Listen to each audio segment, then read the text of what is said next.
Welcome to news అడ్డా ప్రేక్షకులకు గణతంత్ర దినోత్సవ శుభాకాంక్షలు. పురుషుల కంటే స్త్రీలకు చలి ఎందుకు ఎక్కువగా అనిపిస్తుందో తెలుసా? శీతాకాలంలో చలిగా అనిపించడం సాధారణం.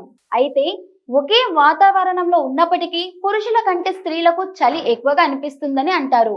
అయితే పురుషుల కంటే స్త్రీలకు చలి ఎందుకు ఎక్కువగా అనిపిస్తుంది? దీనికి కారణాలు ఏంటో ఇప్పుడు తెలుసుకుందాం. మన శరీరంలో జీవక్రియ వేగంగా ఉంటే ఎక్కువగా వేడి ఉత్పత్తి అవుతుంది. అలాంటి వారికి చలి తక్కువగా అనిపిస్తుంది. జీవక్రియ నెమ్మదిగా ఉన్న వారికి శరీరంలో వేడి తక్కువగా ఉంటుంది. అందుకే వారికి చలి ఎక్కువగా అనిపిస్తుంది. శరీరంలో రక్త ప్రసరణ సరిగా లేకపోతే చేతులు, కాళ్ళు ఎక్కువగా చల్లగా మారుతాయి. రక్త ప్రసరణ మంచిగా ఉన్న వారికి మాత్రం చలి అంతగా అనిపించదు. శరీరం ఆకారం, బరువు కూడా దీనిపై ప్రభావం చూపుతాయి. శరీరంలో కొవ్వు శాతం ఎక్కువగా ఉంటే చలి తక్కువగా అనిపిస్తుంది.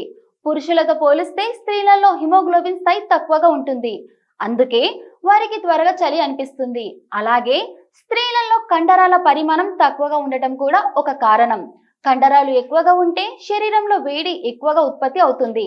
వయసు పెరిగే కొద్దీ శరీర ఉష్ణోగ్రతను నియంత్రించే శక్తి తగ్గుతుంది. అందుకే వృద్ధులకు చలి ఎక్కువగా అనిపిస్తుంది. అలాగే తక్కువ నీరు తాగడం, ఎక్కువగా కాఫీ లేదా టీ తాగడం వంటి అలవాట్లు కూడా శరీర ఉష్ణోగ్రతపై ప్రభావం చూపుతాయి.